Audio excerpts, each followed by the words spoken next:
سود ایک ایسی لعنت ہے کہ جس کے متعلق رحمت دو عالم صلی اللہ علیہ وسلم کے بہت زیادہ ارشادات اور فرامین موجود ہیں۔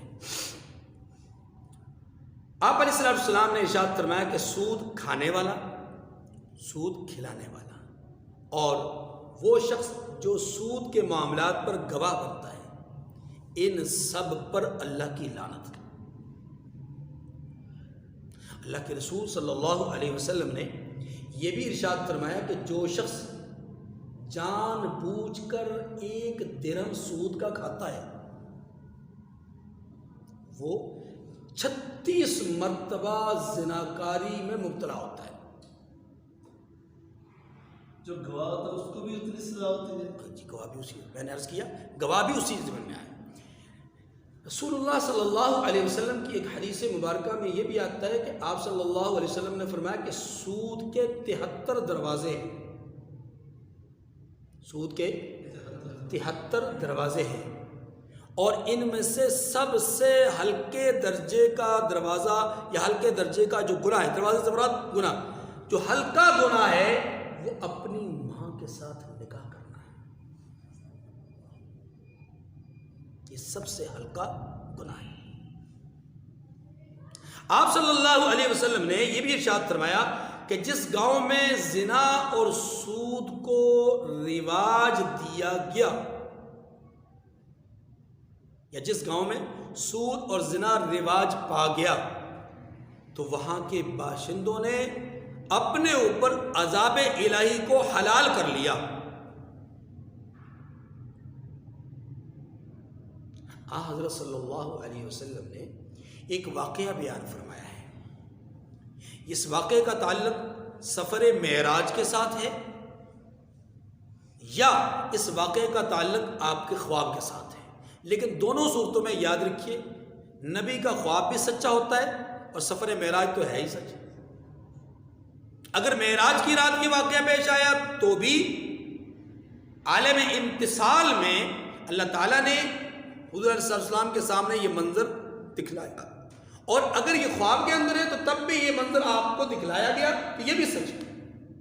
اب منظر کیا ہے؟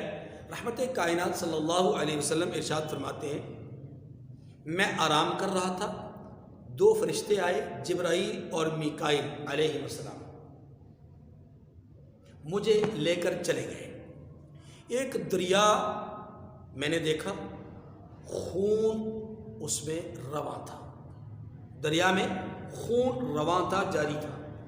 اس میں نے دیکھا کہ ایک آدمی تیر رہا ہے، ایک آدمی اس خون میں تیر رہا ہے۔ دریا کے کنارے پر ایک شخص بیٹھا ہوا ہے اور اس کے پاس پتھر پڑے ہوئے ہیں۔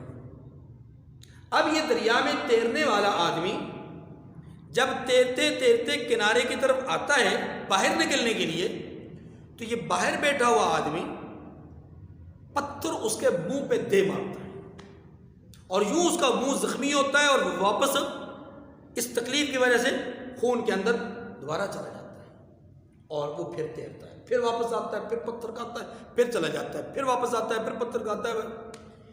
یہ قیامت تک اس کے ساتھ رہے گا۔ میں نے پوچھا، اللہ کے رسول فرماتے ہیں، میں نے پوچھا کہ یہ کیا منظر ہے، کون لوگ ہیں؟ تو جواب دیا کہ وہ جو خون میں تیر رہا ہے یہ سود خوار ہے، یعنی سود کھانے والا ہے، جو لوگوں کے مال کو بطور سود کھاتا ہے، یہ اس کی مثال دی گئی ہے۔